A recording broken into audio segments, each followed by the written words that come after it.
அனைவருக்கும் வணக்கம். இந்த நிகழ்ச்சிக்கு வருவதற்கு தொலைபேசி மூலமாக நீங்கள் பதிவு செய்துவிட்டு தான் வர வேண்டும் என்று ஒரு அழைப்பை சொல்லியிருந்தீர்கள். நான் எல்லாருக்கும் சொல்லியிருந்தேன். என்னுடைய நண்பர் ஒருவர் அதை பின்பற்றாமல் வெளியே வந்திருந்து தொலைபேசி மூலம் எனக்கு மெசேஜ் அனுப்பிச்சிருந்தார். அவர் சொன்னேன், கண்டிஷனை ஃபாலோ பண்ணுங்கன்னு படித்து சொன்னேனே, இப்படி செஞ்சிட்டீங்களே என்று சொன்னேன். இப்பொழுது தீபாவளி. யாருக்கு தீபாவளி? கடந்த 5 ஆண்டு காலமாக ஒரு குடும்பத்திற்கு என்று இருக்கிற தீபாவளியை ஊருக்கான தீபாவளியாக மாற்றுகிற வல்லமை அண்ணன் எடப்பாடியார் அவர்களுக்கு மட்டும்தான் உண்டு. தீபாவளினா என்ன? தீபங்களின் வரிசை. வழி என்றால் வரிசை, நாமாவளி வம்சாவளி மாதிரி வரிசை. ஆக ஒளியே இல்லாத இடத்துல எப்படி தீபாவளி இருக்கும்? விடியவே இல்லையே, எப்படி வெளிச்சம் இருக்கும்? அப்புறம் எங்கே வரிசை இருக்கும்? ஆனால் வரிசை இருக்கு. கொலை இருக்கு, கொள்ளை இருக்கு, வழிப்பறி இருக்கு, போதைப் பொருள் நடமாட்டம் இருக்கு. இந்த வரிசை இருக்கு.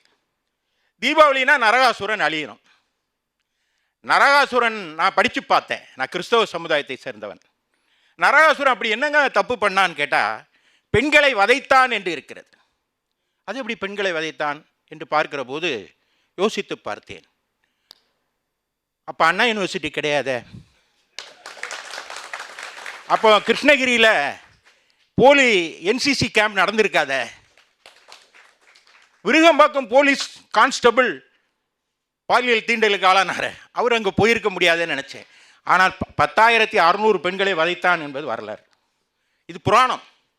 ஆக வதைத்தவனை, பெண்களை வதைத்தவனை அழிக்கிறதுதான் தீபாவளி.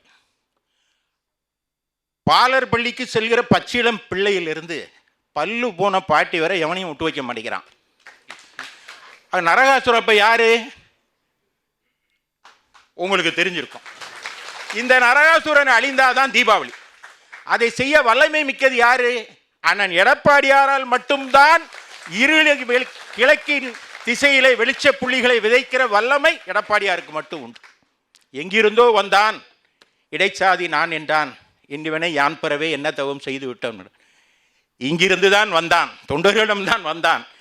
எடப்பாடி நான் என்றான், இன்றிவனை யான் பெறவே என்ன தவம் செய்து விட்டோம் என்று தமிழர்கள் பாடுகிற நாள் வந்து கொண்டிருக்கிறது. நீதிமன்றத்தில் ஒரு சொல்லுவோம், நிறைய வழக்கறிஞர்கள்லாம் வந்திருக்கீங்க. வழக்குக்கு வரும்போது அவர் சுத்தமான கையோடு வரலன்னு சொல்லுவாங்க. They are not come forward with clean hands என்று. கரூர் வழக்கில் நீதிமன்றத்திற்கு திராவிட முன்னேற்ற கழக அரசு போகுது. அவங்க கையில் கிளீன் ஹேண்ட்ஸா? 41 உயிர்களை பலி கொடுத்து விட்டு, அது அரசாங்கத்தோட பொறுப்புங்க.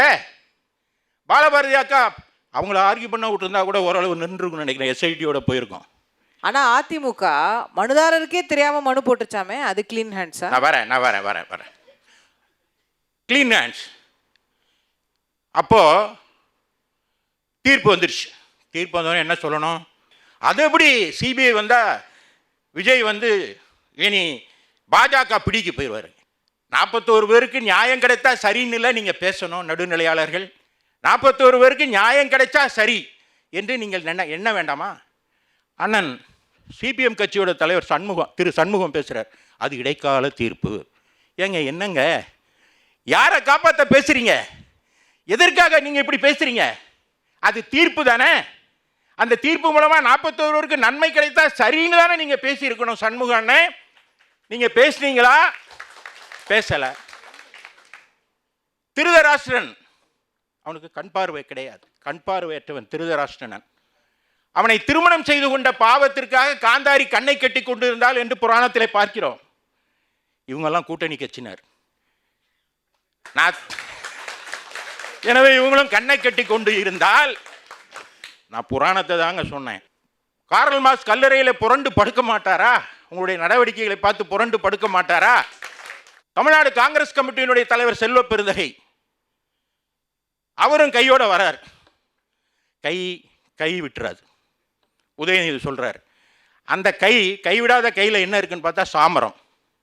அந்த சாமரத்தை விற்று காமராஜரை இழிவாக பேசியவருக்கு சாமரம் வீசுகிறார். மு.க. ஸ்டாலினுக்கு மூச்சு முட்டுகிற அளவுக்கு சாமரம் வீசுகிறார். என்னதான் காமராஜர். காந்தி சொன்னார், பேசாமல் காங்கிரஸை கலைச்சிருங்க, அவசியம் இல்லைன்னு சொன்னார். அதனால தான் அவரை மகாத்மான்னு சொல்கிறோம். இங்கே சாட்டை துரைமுருகன் பேசினார். சாட்டை துரைமுருகன் பேசுகிற போது மேடம் கூட சொல்கிறாங்க, இன்பதுரை அதிமுக விஜய்க்கு வழக்கு போடுதா அப்படின்னு. பாதிக்கப்பட்டவர் யாராக இருந்தாலும் குரல் கொடுக்குறது எதிர்க்கட்சிங்க, பிரதான எதிர்க்கு நாங்கள் தான் பேசுவோம். விஜய் எடுப்பார் கைப்பிள்ளையாக இருக்கிறார் என்று சொல்கிறார். பாவம், அவர் நரகாசுரனை பார்த்து பயந்து எங்கள் மடிக்கு ஏறி வந்திருக்காருங்க, வேற ஒன்றும் இல்லை. நரகாசுரர்கள், குட்டி நரகாசுரர்கள்லாம் பார்த்தாரு, வேற வழியில் வந்துட்டாரு. நாங்கள் தான் ஆர்கியூ பண்ணுவோம், நாங்கள் தான் அவர்களுக்காக பேசுவோம். நீதியை நிலைநாட்டியே உங்களுக்கு பேசினமே. நீங்கள் திருச்சி வழக்கிலே உங்களை கைது செய்ய முதல்ல ட்விட்டர் போட்டவன் நான். அந்த வழக்கு போலியான வழக்கு, தவறான வழக்கு என்று. அந்த வழக்கின் அடிப்படை முகாந்திரத்தை இல்லாத ஒரு வழக்கு என்று சொன்னதும் உங்களை ரிமாண்ட் பண்ண போகும்போது மேஜிஸ்ட்ரேட்டும் அக்செப்ட் பண்ண மாட்டேன். நாங்கள் உண்டா பண்ணலை. ஆனால் உங்கள்கிட்ட 2 செல்ஃபோனை கைப்பற்றினாங்க. செல்ஃபோனை கைப்பற்றுங்கிறது உங்களுடைய படுக்கையறையும் உங்களுடைய குளியறையிலும் அரசு எட்டி பார்க்கிறது என்று அர்த்தம். அது கான்ஸ்டியூஷன் படி தப்பு. ரைட் டு பிரைவேசி அப்படின்னு ஒன்று இருக்கு 21ல். அதை மீறி இருக்கிறது இந்த அரசு. தட்டி கேட்கிறது யாரு? நாங்கள் உங்களுக்காக கேட்கிறோம், நீங்க யாரா இருந்தாலும் தட்டி கேட்போம். அந்த செல்போனை இதுவரை நீங்கள் பெறவில்லை. உங்களுக்கு நாங்கள் இருக்கிறோம், வாருங்கள். ஜட்ஜ்மெண்ட் இருக்கு. இதே போன்று கேரளாவில் செல்போனுக்காக கூப்பிடுற மாதிரி தெரியலையே, செல்போனுக்காக கூப்பிடுற மாதிரி தெரியலையே. கேரளாவில் ஜி வசீகரன் என்று யூடியூப் பத்திரிகையாளருடைய செல்போனை கைப்பற்றியதற்கு போட்ட வழக்கில் செல்போனை கைப்பற்றுவது தவறு என்று ஒரு தீர்ப்பு வந்திருக்குது. உங்களுக்கு தந்துட்டு போறேன், நீங்க வாதாடுங்க.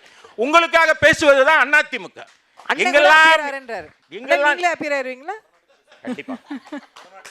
கண்டிப்பா எங்கெல்லாம் தவறு இருக்கிறதோ, எங்கெல்லாம் நீதியை நிலைநாட்டணுமோ, எங்கெல்லாம் அநீதி தலை தூக்குகிறதோ அங்கெல்லாம் நாங்கள் இருப்போம். அதை எதிர்த்து கேட்போம். இதுதான் அதிமுக. இங்கே எனக்கு முன்பாக பேசியவர்கள் பேசினாங்க, விஜய் கூட்டம் அதிமுக தன்னெழுச்சியா வராங்க. அதிமுக கூட்டத்துக்கு தொண்டர் யார் முடிவெடுப்பா? இந்த தேர்தலில் தொண்டர்கள் முடிவெடுப்பார்கள். தொண்டர்கள் என்று தலைவராக வந்தவர் எடப்பாடியார். எனவே தாவேக்கா தொண்டன் வரான், தொண்டன் தன்னெழுச்சியா வரான். ஏனென்றால் அந்த பக்கம் நரகாசுரன் பயம். இப்படியெல்லாம் அரசை குறை சொல்லிகிட்டே இருக்கீங்களே இன்பதுரை, ஏதாவது ஒரு நல்ல விஷயம் இருக்காதா அப்படின்னு வர்ற வழியில் நண்பர் ஒருத்தர் சொன்னார். நான் யோசிச்சு பார்த்தேன். 2 பாராட்ட வேண்டிய விஷயம் இருக்குது. ஒன்று, ஸ்டாலினுக்கு ட்ரெஸ் தைக்கிற டெய்லர் இருக்கார் பாருங்கள், அவர் நல்ல ட்ரெஸ் தைக்கிறார். பார்த்தீங்கன்னா அவர் ட்ரெஸ் அப்படி இருக்கும், கத்திரிக்கோள். இன்னொருத்தர் யார் மிக சிறப்பாக செயல்படுறான்னா, சட்டமன்றத்தில் நேரலையை கட் பண்ணுறாரு பாருங்க ஒரு ஆள், அவரும் ரொம்ப திறமையாக வேலை செய்கிறார். பாலபாரதி சகோதரி நல்ல வேலை, அவர் வேண்டான்னு விட்டாராம். போனால் அவருக்கு ப்ரெஷர் வந்துடும், பேசவே விடுறது இல்லைங்க. இந்த நிலையில் ஒரே ஒருவர் இருக்கிறார். அவர் ஊர் ஊராக சென்று பேசுகிறார். அவர் பட்டாசாக வெடிக்கிறார். எதிர்க்கட்சிகளின் ஆளுங்கட்சியினுடைய அராஜகங்களை தோலுரித்து காட்டுகிறார். ஆளுங்கட்சி அறிவித்த அறிவிப்புகள் எல்லாம் புஷ்வானமாக போய்விட்டதை காட்டுகிறார். அவர்கள் ஆளுங்கட்சியினுடைய புதிய வாக்குறுதிகள் வெறும் மத்தாப்பாக, கருகிய மத்தாப்பாக, ராக்கெட்டாக அது கருகி போனதாக இருக்கிறதை, வான வேடிக்கையாக இருக்கிறதை சுட்டி காட்டுகிறார். இதையெல்லாம் சுட்டி காட்டுகிற வல்லமை அவருக்கு இருக்கிறது. எனவே ஒரு குடும்பத்தினருக்கு மட்டும் கடந்த இந்த வருடத்தையும் சேர்த்து 5 ஆண்டுகளாக இருக்கிற இந்த தீபாவளியை மக்கள் தீபாவளியாக மாற்றுகிற வல்லமை அண்ணன் எடப்பாடியாருக்கு உண்டு. இந்த தீபாவளியை மிக சிறப்பாக நீங்கள் கொண்டாடுங்கள். ஏனென்றால் வருகிறது நல்ல தீபாவளி, மக்கள் தீபாவளி. அந்த சந்தோஷத்தோடு கொண்டாடுங்கள், பாதுகாப்பாக கொண்டாடுங்கள். ஒருவேளை விபத்து ஏற்பட்டால் திமுக மருத்துவமனைக்கு சென்று விடாதீர்கள். கிட்னிக்கு பாதிப்பு இருக்காது. வருகிற தீபாவளி நல்ல தீபாவளியாக இருக்கும். நரகாசுரனை அழிக்கிற, வதம் செய்கிற வல்லமை எடப்பாடியாருக்கு இருக்கிறது. எனவே கண்டிப்பாக ஒரு நோக்கம் என்ன? மக்களுடைய உரிமை தானே, மக்களுடைய உரிமையை பெற்றுத்தர்றது தானே. அதற்காக நான் தான் தனியாக நின்று நான் தலை தீபாவளி கொண்டாடுவேன் சொல்கிறதுங்கிறது, மனங்கள் இணைந்தால்தான் திருமணம்.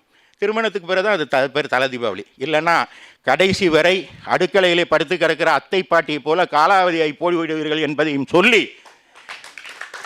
அசுரனை ஒழிப்பதற்கு அனைவரும் ஒன்றுபடணும். ஏனென்றால் இது காலத்தின் கட்டாயம் என்று சொல்லி வாய்ப்பளித்த அனைவருக்கும் நன்றி பாராட்டி விடைபெறுகிறேன். வணக்கம்.